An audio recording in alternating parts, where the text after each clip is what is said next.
बुजुर्गों, मातर शक्ति सभी कार्यकर्ताओं को प्रणाम करती हूँ, नमन करती हूँ। 2 मिनट में ही अपनी बात को समाप्त करूंगी, क्योंकि एक चीज मैं आप लोगों को याद दिलाना चाहती हूँ। थोड़ा पीछे जाइए, 2020 में जो कोरोना का दौर था, अगर उस कोरोना को दौर अगर हम याद करेंगे तो आप लोग पाएंगे कि अगर उस कोरोना के दौर में जब पूरे विश्व के अंदर महामारी मची हुई थी, हाहाकार मचा हुआ था, तो उस टाइम जनता के और जनार्दन के बीच में अगर कोई व्यक्ति आपने देखा होगा जो अपनी जान जोखिम में डालकर अगर आप लोगों की सेवा कर रहा था, तो भारतीय जनता पार्टी का कार्यकर्ता था, भारतीय जनता पार्टी के नेता आपके बीच में। बात मैं करूं हमारे सांसद जी की, तो कुछ लोग अभी जाते हैं गांव में, कहते हैं कि सांसद जी आए नहीं। मैं तो आपको बताना चाहती हूँ कि वो कोरोना के दौर में भी सांसद जी आप लोगों के बीच में थे, सेवा कर रहे थे। अगर कांग्रेस वाले आए तो उनसे पूछ लेना कि जब वो एसी में महलों में सो रहे थे कोरोना के दौर में, कार्यकर्ता और हमारी जो जनता थी जिनको सबसे ज्यादा सेवा की जरूरत थी, उस टाइम पर वो कांग्रेस के लोग, कांग्रेस के नेता कहाँ पे थे? जब यहाँ तक कि कांग्रेस के अगर युवराज की बात करें तो वो तो विदेश में भी घूमने चले गए थे। ऐसे लोगों के हाथ में आप सत्ता सौंपोगे क्या? मैं तो आपसे पूछना चाहती हूँ, ऐसे लोगों के हाथ में सत्ता सौंपोगे? जब जनता को सबसे ज्यादा सेवा की जरूरत थी, उस समय अगर वो विदेश में घूमने गए थे, तो वो न हमारी कभी सेवा कर सकते हैं और न ही हमारे सुख दुख में कभी शामिल हो सकते हैं। अगर सांसद जी की मैं बात करूं तो एक बार मैं सांसद जी के साथ बैठी हुई थी और सांसद जी के फोन पे फोन आया। अपने आसपास गांव के ही जानने वाले थे, तो उन्होंने फोन करके कहा कि सांसद जी मैं ऐसे ऐसे पंजाब में आया हूं और भैंस लेने आया हूं, और ये भाई जो है वो कीमत कम नहीं कर रहा है, आपसे बात करवाता हूं और उनको बोलिए कीमत कम करवा दे। सांसद जी ने, अब जानते तो सांसद जी भी नहीं है पंजाब में, क्या पता कौन है भैंस देने वाला और कौन व्यक्ति है जो सांसद जी को पहचानेगा, लेकिन कॉन्फिडेंस देखिए, विश्वास देखिए कि वो जनता के अंदर कितना विश्वास है सांसद जी के प्रति, कितनी कॉन्फिडेंस के साथ फोन कर दिया। और सांसद जी ने फोन पर कहा, भाई ये हमारा कार्यकर्ता है और हमारी लोकसभा के हमारे ये कार्यकर्ता हैं, तो उनको आप जितना कम हो सकता है कम कर दीजिए, बाकी अगर आपको लगता है कि थोड़ा बहुत अगर छूट हो सकती है तो थोड़ा बहुत मैं भी कर दूंगा, चाहे पेटीएम कर दूं किसी भी तरह। तो ये एक विश्वास है सांसद जी के प्रति, और सांसद जी ने कहा और उस व्यक्ति ने माना भी और उनके कुछ पैसे कम करके भैंस भी दे दी। तो ये विश्वास है सांसद जी के प्रति लोगों का। तो मैं आपको इतना ही कहूंगी कि ये चुनाव जो है, ये चुनाव कोई आम चुनाव नहीं है, ये चुनाव राम भक्तों का और राम के जो विरोधी हैं उनके बीच का चुनाव है। क्योंकि आप सब लोग जानते हैं कि राम भक्तों की अगर बात करें तो कार सेवकों ने कितनी शहादत के बाद हमारा राम मंदिर बना है, कितने कार सेवकों ने अपनी शहादत दी थी, उस चीज को हम कभी नहीं भूल सकते। अगर हम साक्षी बने हैं, अगर राम मंदिर बना है, तो हम सब साक्षी हैं उस चीज के कि हमारे आंखों के सामने वो राम मंदिर भव्य दिव्य और नव्य मंदिर हमारे आंखों के सामने बना है, जो कि प्राण प्रतिष्ठा का जिस कांग्रेस ने निमंत्रण भी ठुकरा दिया, वो भगवान राम का अस्तित्व को भी नहीं मानने वाले ऐसे लोगों को वोट देकर आप आगे मत बढ़ाइए। इतना ही आग्रह करूंगी कि सांसद चौधरी धर्मवीर सिंह जी को भारी बहुमत से 25 तारीख को कमल का बटन दबाकर आप भारी बहुमत से जिताकर भेजिए। इन्हीं शब्दों के साथ बहुत बहुत धन्यवाद, बहुत बहुत आभार। बहुत बहुत धन्यवाद बहन जी। हम उसके लिए शहीद हुए और वो कार्य मोदी जी ने करके दिखाया। इसी प्रकार से आज आप देखेंगे विश्व स्तर तक क्या, मैं तो मेरे मसाज अभी अमेरिका रहकर आए थे काफी साल, तो उनसे बात हुई कि अमेरिका से भी अच्छी सड़कें आज हरियाणा के अंदर चाहे गाँव की हो चाहे दूसरे जो सड़कें बन रही है, उनसे भी अच्छी सड़कें आज हरियाणा के अंदर पूरे देश के अंदर बनी हुई है।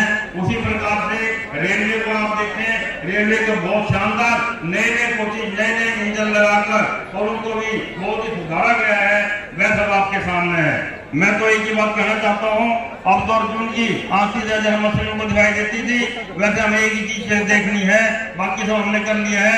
धर्मवीर जी जैसा व्यक्ति जो 30 त्योहार लोकसभा चुनाव लड़ रहा है, 40 साल से राजनीति कर रहे हैं, उनके ऊपर कोई दाग नहीं लगा है।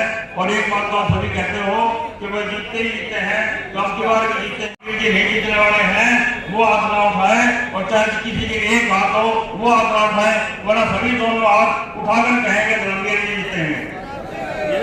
इस प्रकार का जोर कहीं पर देखने को आपको मिला है।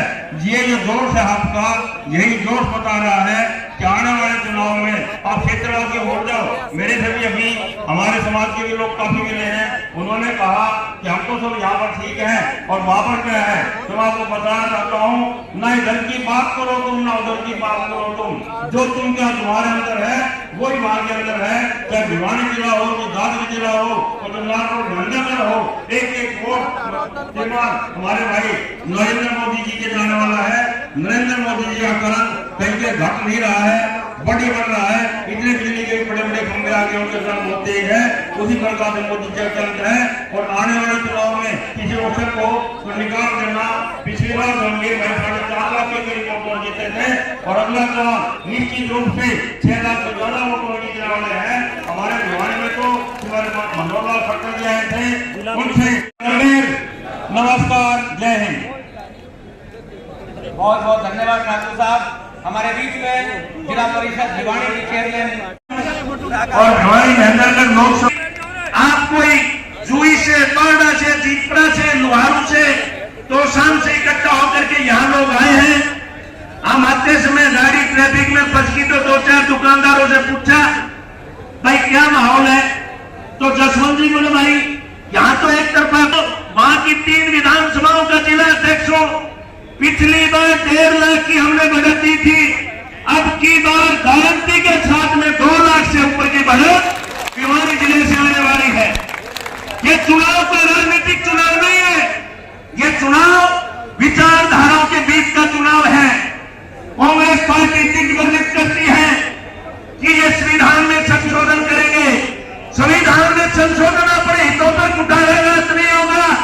कुछ हुआ तो 370 जैसी धाराएं खत्म होकर के, जैसे आज एक मानस का तो चर्चर वीर मानी आ रहा है 45 साल से ऊपर की और की बात से रिश्ता है को नहीं, और 3000 के बुढ़ापा पेंशन मिल जाए या ऐसे भी नहीं सर होते। और बात देखें, इस प्रकार के संविधान में बदलाव अवश्य होगा। आप ध्यान करो, अकबरुद्दीन ओवैसी के भाई असदुद्दीन ओवैसी का भाषण 4 मीनार के नीचे खड़ा होकर के कहा था, आने वाले दिनों में इस भारत देश के ऊपर हमारा कब्जा होगा। तुम्हारी जनसंख्या 100 करोड़ है, हमारी जनसंख्या 25 करोड़ है। 1 घंटे का अगर मौका मिल जाए तो यहां से हिंदुओं का नामो निशान मिटा देंगे। अरे मूर्ख प्राणी, मुगल आए, बाबर आया, अंग्रेज आया, इस सनातन संस्कृति के हाथ नहीं लगा पाया। तेरी औकात क्या? हमारे बुजुर्गों ने 1991 में संकल्प लिया था राम मंदिर वहीं बनाएंगे। 500 साल से तो तिरपाल में तंबू में बैठा था राम जी, उसको ला करके भारतीय जनता पार्टी के यशस्वी प्रधानमंत्री नरेंद्र भाई मोदी ने 22 तारीख को यहाँ पर विराजमान करने का काम किया। ये जसवंत बबलू, राकेश शर्मा, हम लोग भारतीय जनता युवा मोर्चा के लिए काम किया करते। बड़े भाई कहने लगा हमने अपने वोट की कीमत मिली जब हमने बीच में चौधरी धर्मवीर सिंह जी आए हैं। मैं आमंत्रित करता हूँ खड़े होकर के अपने महबूब नेता के तालियों की गड़गड़ाहट से, अपने साधारण से इन लोगों की हाजिरी उपस्थिति बता रही है आपकी लोकप्रियता का पैमाना क्या है। हम आपका अभिनंदन और स्वागत करते हैं। धन्यवाद, बहुत बहुत धन्यवाद अध्यक्ष जी। हमारे बीच में हमारे बहुत ही लोकप्रिय प्रत्याशी, 2 बार के सांसद, तीसरी बार हैट्रिक लगाने वाले आदरणीय चौधरी धर्मवीर सिंह जी पहुंचे हैं। जोरदार तालियों से उनका स्वागत करें। भारत माता की, भारत माता की, नरेंद्र मोदी जिंदाबाद, नरेंद्र मोदी जिंदाबाद, नरेंद्र सैनी जिंदाबाद, चौधरी धर्मवीर सिंह जिंदाबाद,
चुनाव है किशन वंशियों को मथुरा में कृष्ण जी का भव्य मंदिर देने का। ये चुनाव है आपके माथे पर ऐसा तिलक लगाने का तो इस सनातन संस्कृति की पूरे विश्व में जय जयकार करे। और मित्रों, मैं तो एक ही बात कह करके अपनी वाणी को विराम दूंगा। नरेंद्र मोदी जी की इतनी बड़ी सेना है, अगर हमने पहले जलपान करने की बजाय पहले मतदान करना है और फिर जलपान करना है पूरे भारतीय जनता पार्टी के परिवार को, तो कहता है कि मैं मोदी का परिवार हूं, अपने परिवार को निकालिए और 25 तारीख को एक एक वोट कमल के सामने के बटन दबा करके एक ऐतिहासिक जीत देने का काम कीजिए। जब ऐतिहासिक जीत देंगे तो हम लोग इस पप्पू को इडली बढ़ाने का काम करेंगे। तब हम इस पप्पू को और पप्पू की बहन को और पप्पू की मां को तीनों को इडली भेजने का काम करेंगे। इन्हीं शब्दों के साथ भारत माता की, भारत माता की, आपकी बार और आपकी बार 5 लाख पार, आपकी बार। धन्यवाद राकेश जी। सांसद चौधरी धर्मेंद्र सिंह जी और हरियाणा सरकार में मंत्री डॉक्टर हरवीर सिंह जी और हमारे बहुत ही वरिष्ठ नेता प्रोफेसर हूँ। मैं दो नारे बोलूंगा पूरी ताकत के साथ, दोनों हाथ उठा के संकल्प लेना है, क्योंकि संकल्प विजय संकल्प कार्यक्रम है। तो दोनों हाथ उठाकर पूरी ताकत के साथ हमारे बीच में राजस्थान के प्रदेश अध्यक्ष भारतीय जनता पार्टी के श्रीमान सतीश पूनिया जी और हमारे हरियाणा प्रदेश के वित्त मंत्री जयप्रकाश गुलाब जी हमारे बीच में पहुंचे। मैं इनका भी हार्दिक अभिनंदन करता हूं।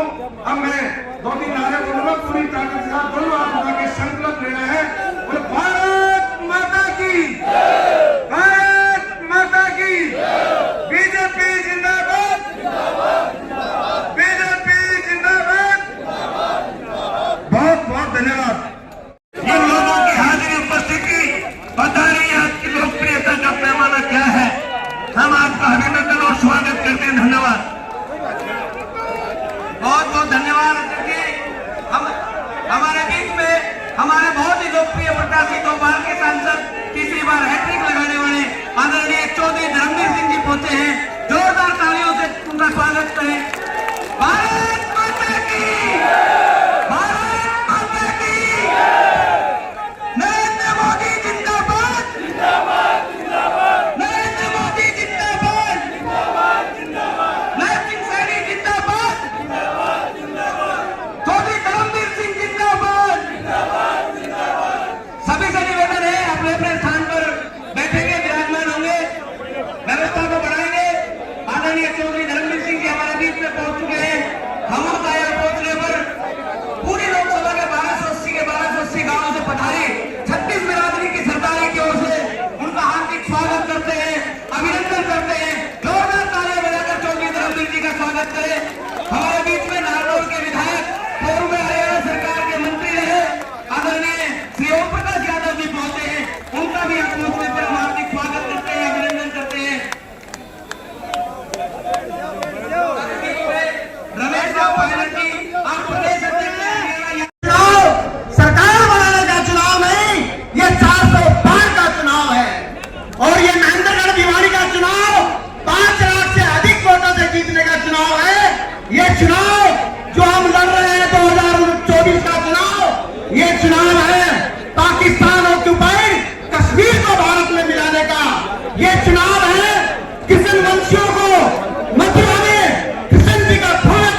इडली बनाने का काम करेंगे, तब हम इस पप्पू को और पप्पू की बहन को और पप्पू की माँ को तीनों को इडली भेजने का काम करेंगे।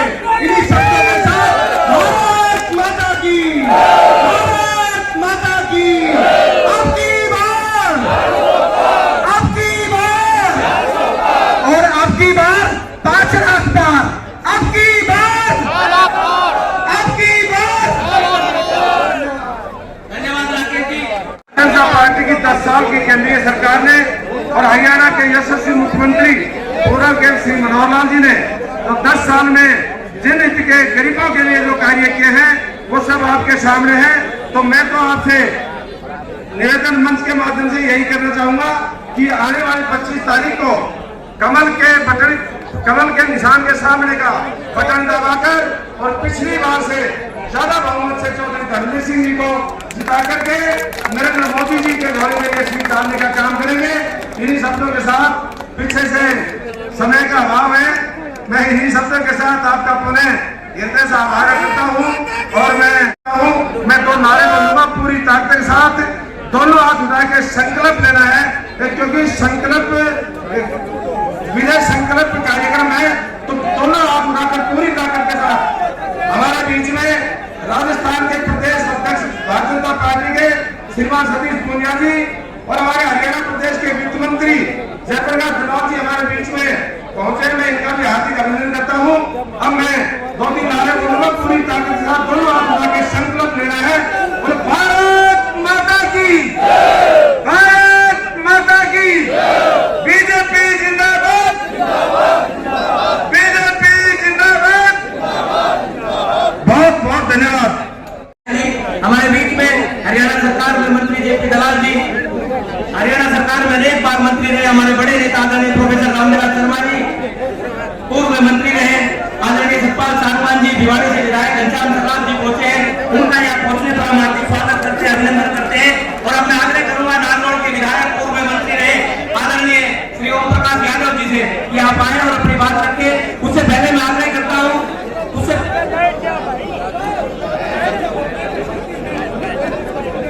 भिवाड़ी महेंद्रगढ़ लोकसभा क्षेत्र की समस्त सरकारी सम्मानित मंच, दोस्तों, हमारे प्रत्याशी के रूप में 2 बार के एमपी रहे चौधरी धर्मवीर सिंह जी, तीसरी बार लोकसभा के प्रत्याशी के रूप में हमारे सामने हैं। भारतीय जनता पार्टी के नुमाइंदे के तौर पर मोदी जी की माला के मणिये हैं। मेरा आपसे यही आग्रह है कि पिछले 10 साल में जिस प्रकार का जो विकास हुआ है इस पिछड़े क्षेत्र में, भिवाड़ी, दादरी और महेंद्रगढ़, ये पिछड़ा क्षेत्र कहलाता था हरियाणा प्रदेश में, और इसमें जिस प्रकार का जो 10 साल में विकास हुआ है वो सब आपके सामने है। आने वाली सालों के अंदर हम उम्मीद करते हैं कि भारतीय जनता पार्टी के शासन यदि रहा तो इससे और अधिक विकास इस क्षेत्र का होगा। अंतर्राष्ट्रीय स्तर के ऊपर और राष्ट्रीय स्तर पर जिस प्रकार की इज्जत आदरणीय मोदी जी ने इस देश की बढ़ाई है, वो केवल देश की नहीं, हम सबकी इज्जत है। इन सब बातों को देखते हुए भारतीय जनता पार्टी के प्रत्याशी माननीय चौधरी धर्मवीर जी को आने वाले 25 तारीख को ज्यादा से ज्यादा वोट देकर कमल के फूल को मोहर लगाकर विजयी बनाए, ताकि हमारा स्टेट लेवल पर विकास इसी प्रकार से होता रहे और राष्ट्रीय स्तर पर हमारे सुरक्षा और हमारे सौरभ इसी प्रकार से बढ़ती रहे। आगे मैं अपील करता हूँ कि आने वाली 25 तारीख को चौधरी धर्मवीर सिंह को वोट देकर इनको सफल बनाए, ताकि मोदी जी की माला की मणिये ये बढ़े और वो माला इतनी मजबूत हो कि जैसे पिछले 10 साल में देश का विकास हुआ है उसी प्रकार से विकास होता रहे। जय हिंद, जय भारत। अरे भैया राम, बोलो भारत माता की। आज दोनों हाथ मुट्ठी पर बंद करके जोर से लगाओ, भारत माता की। भाई एक तो जितने मेरे वक्ता हैं सम्मानित मंच बोलेंगे, कोई काम लेने की जरूरत नहीं है। सिर्फ कैंडिडेट या हमारे एसपी पूनिया जी हमारे प्रभारी हैं, उनके अलावा कोई नाम नहीं ले रहा। दूसरी बात, आज आपका जोश देख करके पूनिया जी और हम 1 किलोमीटर पैदल आए हैं। हमारे सांगवान साहब कह रहे थे कि वो बूढ़ा आदमी 2 किलोमीटर पैदल चला दिया। चारों तरफ की सड़क जाम है, चारों तरफ के रास्ते जाम है।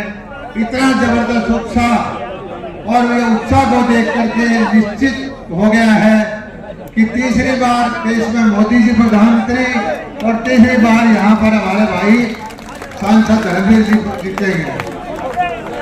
भाई एक चीज का ध्यान रखना, लंबा चौड़ा बातें करने की जरूरत नहीं है। ये बाजरे की धरती है, ये बाजरा 800,000 रुपये में कोई पूछा नहीं करता। मोदी जी ने बाजरा 2,500 रुपये खुआ दिया। तीसरी बार प्रधानमंत्री बनाओगे तो ये बाजरा 5,000 रुपये बिकेगा। सारा मंजूर है, बिकेगा कि नहीं बिकेगा भरोसा है? भावांतर दे देंगे। और ये यहाँ नहरों में पानी देना, बीमा मुआवजा देना, मंडियां चलवाना, सरसों की खरीद करवाना, इस दक्षिण हरियाणा के लिए जो काम किया गया है उस चीज को भूलना नहीं है। इस चीज का ध्यान रखना है आप सब लोगों को। जो काम किया गया दक्षिण हरियाणा के लिए, पानी का, बीमा का, मुआवजे का, मेरिट की नौकरी का, मुझे पता है कि जो नौकरियां यहाँ हिरवाल की लगी हैं, इन नौकरियों को फुटपाथ के पड़ोस के जिले वाले खा जाते थे। वो घुमा फिरा करके ऐसे ताकतवर लोगों को गुमराह करने के लिए छोड़ा है उन्होंने कि वो आपकी नौकरी को फिर सिखा जाए। मैं तो एक ही चीज कहता हूँ, हो सकता है किसी भाई को मेरे से नाराजगी हो सकता है किसी भाई को किसी और से नाराजगी हो, लेकिन आज जो देश का माहौल है दुनिया के अंदर, आज जो देश का सिक्का चल रहा है, आज जो हमारी अर्थव्यवस्था बढ़ रही है, उसको भूलना नहीं है। दुनिया में फैसले होते हैं तो सब मोदी की तरफ देखते हैं। दुनिया के अंदर बड़े से बड़ा फैसला ताकतें आज हमारे सामने झुकी हुई है। मैं कहता हूं कि आपको एक बार देश में मोदी जी को प्रधानमंत्री बनाना है और तीसरी बार हमारे धर्मवीर भाई को सांसद बनाना है। ना हमने इलाका देखना, ना जात देखनी, ना बिरादरी देखनी, हमने एक ही चीज देखनी है, ये देश कैसे विकसित हो। और हमने ये भी देखना है कि ये बाजरे की धरती का किसान कैसे खुशहाल हो, यहाँ किस तरह से नहरों में पानी आए, अच्छी बिजली आए, अच्छी मंडी चले। और भाई हम हमारी सरकार ने, या हमारे नहरों के मंत्री आ रहे हैं, मेरे भाई नहरों का वजीर भी आपके यहाँ कह दिया ताकि यहाँ पानी की भरमार हो। इतनी बात कह के मैं आपका बहुत बहुत शुक्रिया अदा करता हूँ, और तेज पूनिया जी का और हमारे धर्मवीर जी का। आज हमारे मंचासीन सभी पार्टी के सीनियर नेतागण, विशेष रूप से रामविलास जी, धर्मवीर जी, और सम्मानित भाइयों बहनों और पत्रकार और छायाकार बंधुओं, एक निवेदन है, जरा थोड़ा सा खामोशी का दान। देखिए, बड़ी सीमित सी 2-3 छोटी छोटी बातें कहूंगा। हमने इस इलाके को,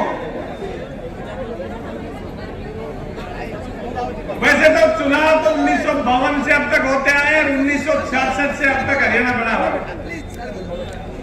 1966 से जब से हरियाणा बना है तब से अब तक 2014 तक जो इस क्षेत्र का हाल था उसको याद कर लो, और 2014 से 2024 तक जो आज स्थिति में जो परिवर्तन हुआ है उसके बारे में जरा विचार कर लो, और फिर मन से पूछो अपने से कि आपके वोट का हकदार कौन है।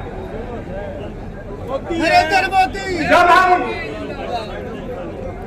भारत सरकार की बात करते हैं तो हमारी पार्टी ने एक इतना बड़ा नेता, इतना कुशल और इतना शक्तिशाली नेता हमें दिया है, इतना साहसी नेता दिया है कि चाहे वो 370 का फैसला हो, चाहे 3 तलाक का हो, चाहे बालाकोट का पाकिस्तान में, लगातार राष्ट्रीय स्तर पर भी और अंतर्राष्ट्रीय स्तर पर भी दोनों जगह तेजी से आगे बढ़ा रहा है। और मैं आपसे एक विनती करता हूं कि भी जरा एक बार ये भी सोच के देख लो कि क्या मोदी जी के मुकाबले में जिनको बताया जा रहा है वो कहीं 100वें पायदान पर भी उनके मुकाबले में खड़े नजर आते हैं। बातें वो जमाना चला गया जब भावनाओं से में बहकर वोट देते थे। बातें धरती पे वास्तविकता जो है उसको देखते हुए ये चुनाव के फैसले होते हैं। और मेरे भाई एक बात और कह रहा हूं, भाइयों बहनों, चुनाव 5 साल में होता है। ये चुनाव केवल वोट डालने का चुनाव नहीं होता है, इसमें देश की और प्रदेश की किस्मत का फैसला होता है। इसलिए इस तरह के बड़े फैसले को बहुत सोच समझ के करना चाहिए। और भाई जहां तक प्रदेश सरकार की बात है, 2014 में जो स्थिति थी हमारी, विशेषकर पानी की स्थिति थी, अगर वही स्थिति होती तो आज हमें पीने के लिए पानी भी नहीं मिलता। हमारी सरकार ने कम से कम 250 गांवों की अर्थव्यवस्था बदली। और भाई नांगल चौधरी वालों को मैं एक बात कहा करता हूं, मैंने कहा सबसे पिछड़े थे बताया करते, और अब नांगल चौधरी हरियाणा का प्रवेश द्वार बन गया है। जब जयपुर की तरफ से आदमी घुसता है तो सारे एक बार आंखें फाड़ के देखते हैं कि क्या वो वही नांगल चौधरी है जो 2014 से पहले।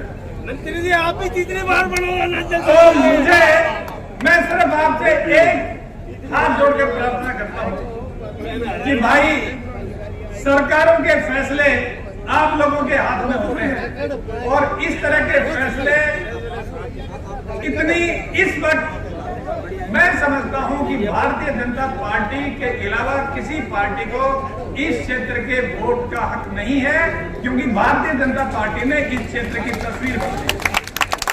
और एक बात की कसर रह रही है औद्योगिक विकास की। मैं आपसे वादा करता हूं कि एक मौका 5 साल का और दे दो, सारी कसर 5 साल में निकाल देंगे। तो आपका बहुत बहुत धन्यवाद। जय हिंद, नमस्ते। मैं तो 1 किलोमीटर पैदल चल के आया हूँ, मेरे पसीने आ रहे हैं। धन्यवाद। बात रखे आदरणीय रामविलास जी।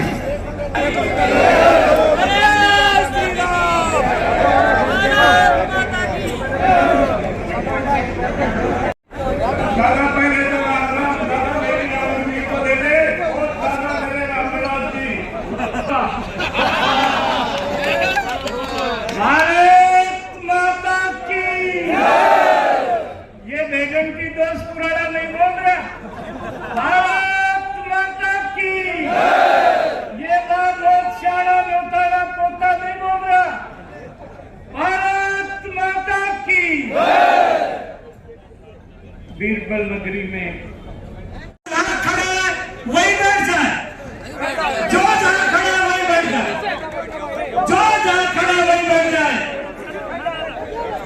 माता की पुनिया साहब।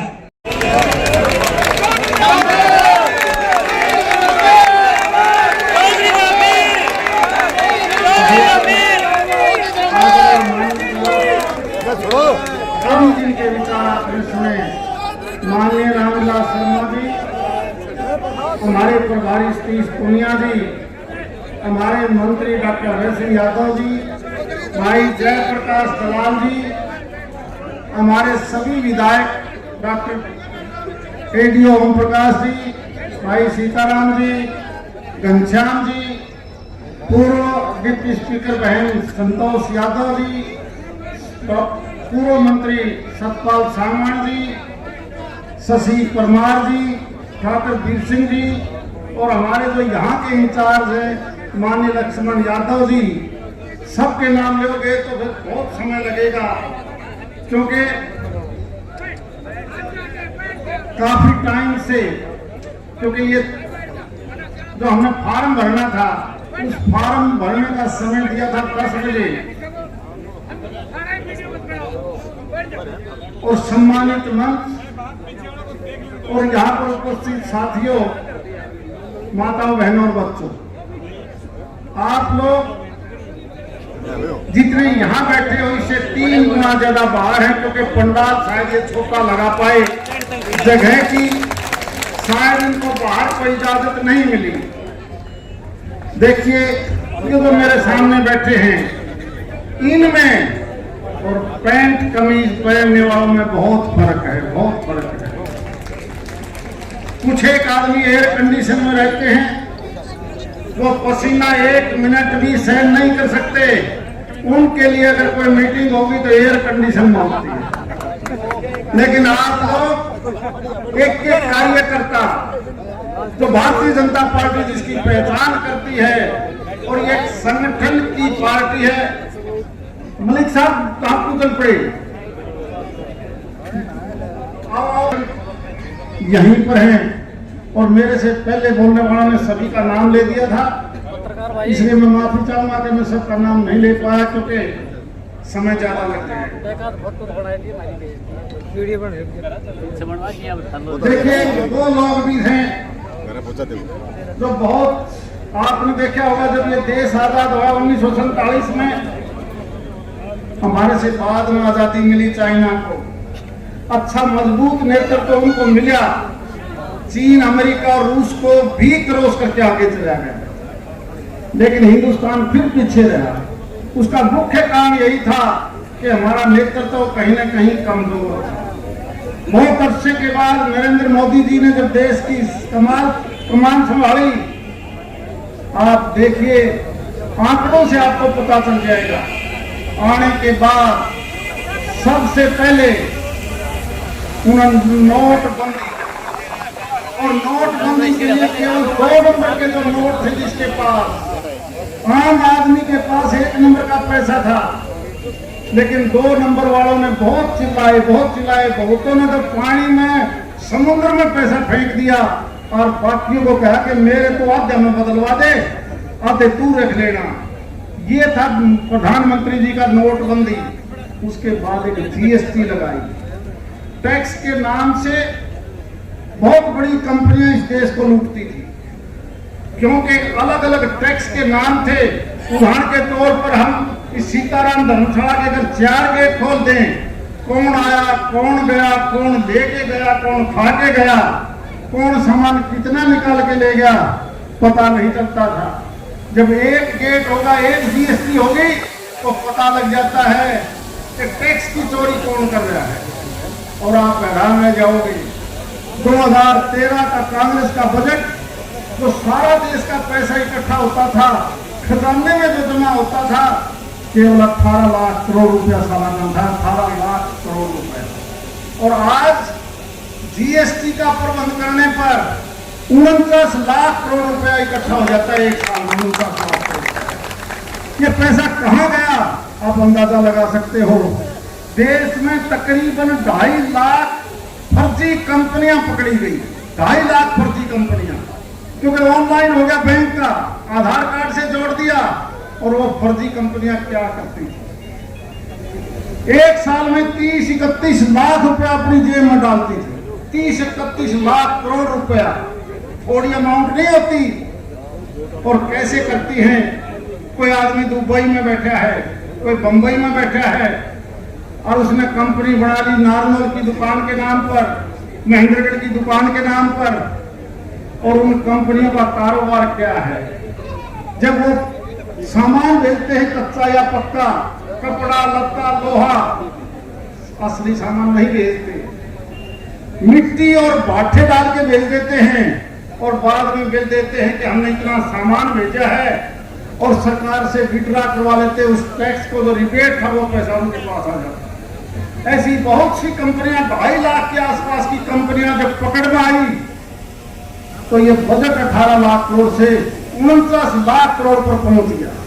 और जब ये कंपनियां खाई, तो बड़े बड़े पॉलिटिकल आदमी, जिनके सहारे उनका काम चलता था, कोई किसी का डायरेक्टर है, कोई किसी का एसोसिएट है, कंपनी एक मानस उसमें डायरेक्टर मिलेंगे 50, 100, 200, और हर आदमी करोड़ों रुपए जब उनकी जेब में गया, वो सारे चिल्ला रहे, सारे के सारे कि इस मोदी ने मारो नहीं तो वो हमने मारा ना था। लेकिन क्या वो 142 करोड़ का पैसा केवल उन कंपनियों को जाने देगा? मोदी जी का एक निर्णय है कि मैं एक एक पैसा करप्शन में नहीं रहने दूंगा। ये एक सारा पैसा भारत के 142 करोड़ का आदमी का पैसा है, ये पैसा इनके पास रहेगा।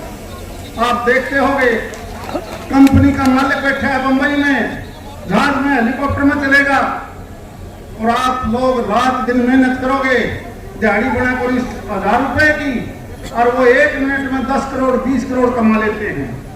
वो कंपनियां केवल हिंदुस्तान की नहीं, आपको यूपी में मिलेंगी, बिहार में मिलेंगी, हरियाणा में मिलेंगी, सब जगह कंपनियां मिलेंगी।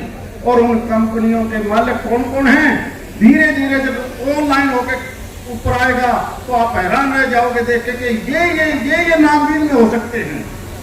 इसीलिए कांग्रेस के बहुत नेता इस आस लगाए बैठे हैं कि अगर हमारी सरकार बन गई तो हम दोबारा उसी पैसे को, इसको दोबारा जीएसटी को बंद कर देंगे, दोबारा 370 को खत्म कर देंगे।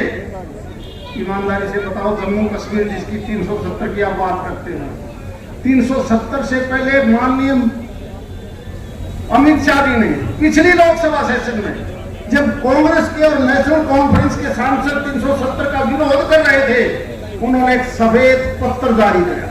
बेटा देखिए, 370 से पहले कश्मीर क्या था? सन 1952 से पहले सारी की सारी जमीन हिंदुओं के नाम थी। सन 52 से पहले सारी जमीन हिंदुओं की, और आज 1 इंच जमीन भी हिंदू के नाम नहीं छोड़ती, क्योंकि वहां का मुख्यमंत्री अपने आप को प्रधानमंत्री कहलाता है। दिल्ली से इजाजत लेने की जरूरत नहीं, डीसी हो, तहसीलदार हो, पटवारी उनके हाथ में थे, अब उनको खतरा है।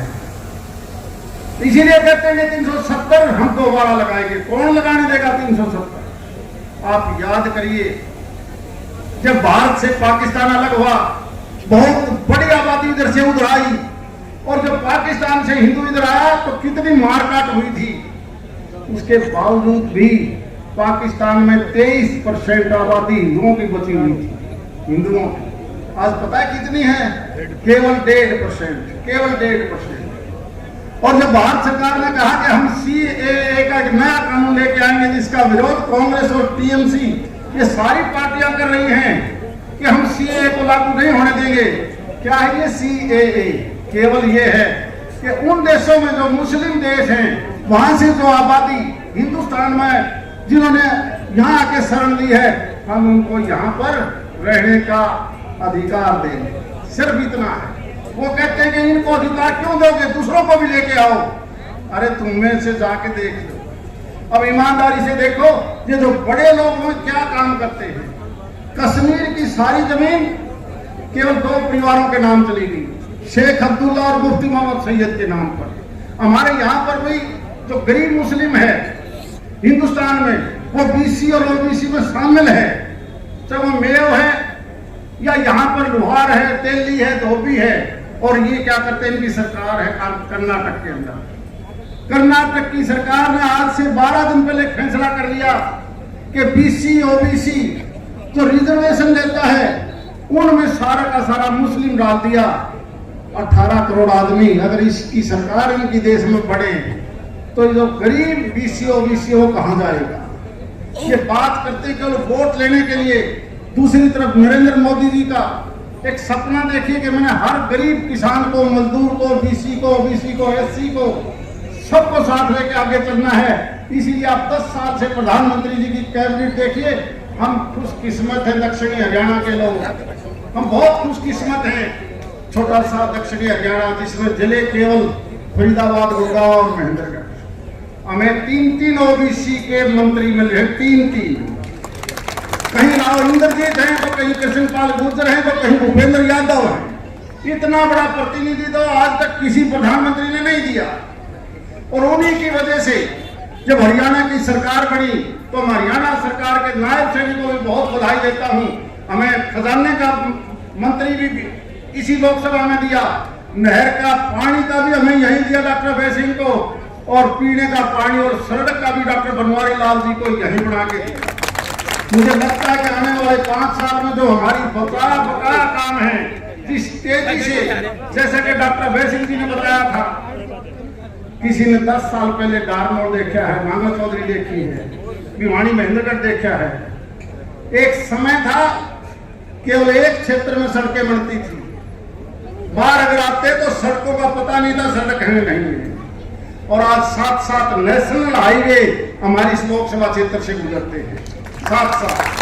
और दूसरों को बहुत बड़ा दर्द होता है, क्योंकि जब वो मुख्यमंत्री थे तो नहर का पानी भी महेंद्रगढ़ में आए, लुहारू में आए, ना आए, लेकिन उनका इतना पानी लगता था कि उनकी जमीन भी खराब होगी, चौवा चढ़ा दिया वहां पर। और हम प्यासे, बहुत मुश्किल से, बहुत अरसे के बाद अब इसी जेएलएन की, जैसा कि अभय सिंह जी बता रहे हैं कि 4000 क्यूसेक की इसकी कैपेसिटी बढ़ जाएगी आने वाले समय में। दुगुना पानी तो आपने अभी दे दिया, और यही पानी आने वाले 6 महीने के बाद 3 गुना पानी हो जाएगा हमारे क्षेत्र में। और उसके बाद जो वाटर पानी खत्म हो रहा था, देखना चाहे वो नांगल चौधरी हो, चाहे सतनाली हो या अटेली हो, केवल पीने का पानी नहीं, यहाँ पर भी खेती लहलाएगी। जो सपना लिया था कभी हरियाणा जब बना, उस वक्त ये नहर बनी थी। आज से 50 साल पहले नहर बनने के बाद बीच में जितनी भी दूसरी सरकारें आई, उन्होंने 1 मिनट भी एक ऐसा पैसा नहीं लगा जिससे पंप हाउस या नहर दोबारा बने। कितनी तेजी से काम चले हैं, चाहे वो पानी की बात हो, सड़कों की बात हो, मेडिकल कॉलेज की बात हो, एम्स की बात हो, ये बदलाव है, बदलाव। लेकिन कुछ एक लोग इस बदलाव को पसंद नहीं करते। जब जब कांग्रेस की सरकारें बढ़ती हैं, आप और हम सब भुगत होती है। नौकरी की बात हो तो खास एक इलाके में, पानी की बात हो तो खास एक इलाके में, डेवलपमेंट की बात हो तो केवल एक इलाके में। और आज सारे प्रदेश में जितना अम्बाड़ा में काम है, उतना पलवल में होता है, जितना नांगल चौधरी में है, उतना सिरसा में होता है। ये होता है सबका साथ सबका विकास, यही तो है। इसलिए ये चुनाव, लोग कुछ कहते रहे, ये पहली भारतीय जनता पार्टी है जो संगठन की पार्टी है। कांग्रेस पार्टी संगठन की पार्टी कभी नहीं रही। कांग्रेस तो केवल ठेकेदारों की पार्टी रही। और इसीलिए वो ठेकेदार सारा जब अपने समय में सारा पैसा कमा लेते हैं, अपने आदमियों को प्रमोट कर देते हैं कि तू कितना ही पैसा कमा ले, जब चुनाव आओ तो मेरी मदद कर देना। लेकिन आम गरीब आदमी कहां जाएगा, गरीब कहां जाएगा? इसीलिए वो बड़े पैसे वाले लोग बड़ी बड़ी एजेंसियां रखेंगे, बड़ी बड़ी कंपनियां रखेंगे, बड़े बड़े तेल के कारखाने होंगे, क्योंकि उनको तो घर के तो सारा सोता। एक गाड़ी को जब वो भेजते हैं तो पहले कह देते हैं तेरी गाड़ी का नंबर लिखवा देना, 10,000 रुपए डेली ले लेना मेरे से। और बाद में झगड़ा पड़ता है कि तुम मानस तो 3 लेके आ रहा, मेरे को 10,000 ले गया। और एक आप लोग बैठे हो जो केवल अपना पैसा फूक के आए हो। ये वर्कर केवल देश की सोचता है, और वो वर्कर देश की नहीं, लेकिन ये ईमान बिकता नहीं। जमीन हमारा हरियाणा का कभी बिका नहीं, देश का कभी नहीं बिका। अगर पैसे वाले प्रधानमंत्री बनते तो बिरला कभी का देश का प्रधानमंत्री होता, कभी का। भारत माता की। यही एक भारतीय जनता पार्टी संगठन की पार्टी है, जिसका एक निर्णय है कि हमने सारे देश को आगे बढ़ाना है। और क्योंकि हमारे 3-4 काम जो अधूरे रहे हैं, अधूरे कहूंगा मैं, क्योंकि कुछ एक कनेक्टिविटी बाकी है जो अप्रूव तो हो चुकी है, चाहे वो हिसार से रेवाड़ी का नेशनल हाईवे हो, चाहे वो राजगढ़ वाला नेशनल हाईवे हो, चाहे वो हमारी एयरपोर्ट से मिलने वाली कनेक्टिविटी हो, पास सारे हो चुके हैं। इसके बाद हमारा काम होगा आने वाले 6-8 महीने के बाद कि बड़े उद्योग यहाँ पर लगे, क्योंकि गुड़गांव और दिल्ली में जाओगे तो 40-40 करोड़ का एक एकड़ है। इंडस्ट्री वालों के लिए वहां जगह नहीं है, और हमें तो 30-40 लाख रुपए में भी हम एकड़ देने के लिए तैयार हैं। इसलिए सारा औद्योगिक जो हमें डेवलपमेंट करनी है, वो चाहे वो महेंद्रगढ़ हो, नारनौल हो, दादरी हो, भिवानी हो, यहाँ पर जब ये सारा विकास होगा तो आप देखना ये देश कितनी तेजी से बढ़ेगा। हमारे प्रधानमंत्री जी चाहते हैं कि विकसित देश बढ़े, और विकसित देश का मतलब है कि हर आदमी को वो फायदा मिले। किसी ने सोचा था कि आयुष्मान कार्ड भी बनेगा, किसी ने सोचा था कि किसान के खेत में सीधा खाते में पैसा आएगा, किसी ने पता था कि तुम्हें इतना मुआवजा भी मिलेगा। ये मुआवजा चाहे रामविलास शर्मा जी हैं, डॉक्टर अभय सिंह जी हैं, ओम प्रकाश जी हैं, सीताराम जी हैं, चाहे वो दलाल साहब हैं, जितने भी या बहन संतोष जी हैं, आज से 10 साल पहले ये शुरू हुआ है। पहले मुआवजा किसी को पता नहीं था। इसलिए जो आने वाला टाइम है वो केवल और केवल हिंदुस्तान का रहे, यही बात के प्रधानमंत्री जी चाहते हैं। इसलिए इस चुनाव में मेरी आपसे प्रार्थना है, जिस पार्टी ने जात पात को खत्म किया है, वरना वो पार्टियां किसी विशेष जाति के नाम पर वोट ले जाती थी और फिर अपने जिले के नाम पर वोट लेती थी, और जब सरकार बन जाती तो केवल अपने क्षेत्र में काम करती थी। अगर दोबारा कभी ऐसा हुआ तो ये इलाका फिर पिछड़ जाएगा। मुझे पूरा यकीन है कि ये दक्षिणी हरियाणा दोबारा से नहीं, इस तेजी से रफ्तार करेगा कि उन जिलों से भी हम आगे निकल के दिखाएंगे। इसलिए कुछ एक बड़े लीडरों में आना था, लेकिन हमने उन्हें रिक्वेस्ट की हमें तो सिर्फ नाम भर के आना है। ये कोई नामांकन पत्र का दिन है, नामांकन दाखिल होने का दल वो है।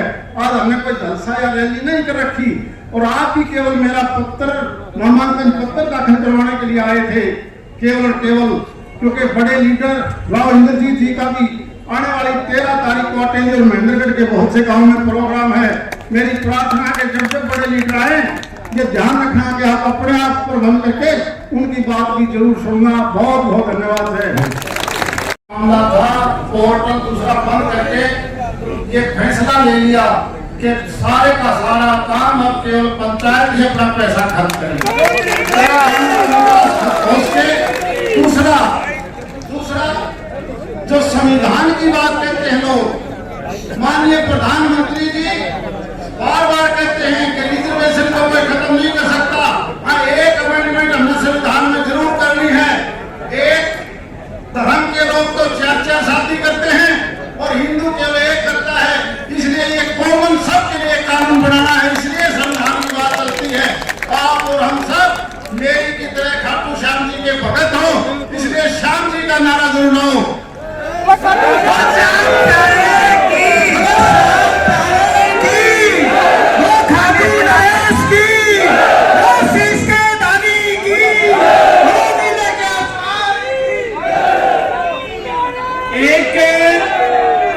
अपने जिले में सरसों सबसे ज्यादा पैदा होती है। 3 दिन से सरसों की खरीद बंद हो गई थी। मैंने हरियाणा के कृषि मंत्री कंवरपाल गुर्जर से कल बात की है। 1 हफ्ते के लिए पूरे महेंद्रगढ़ जिले में सरसों की खरीद फिर से शुरू होगी।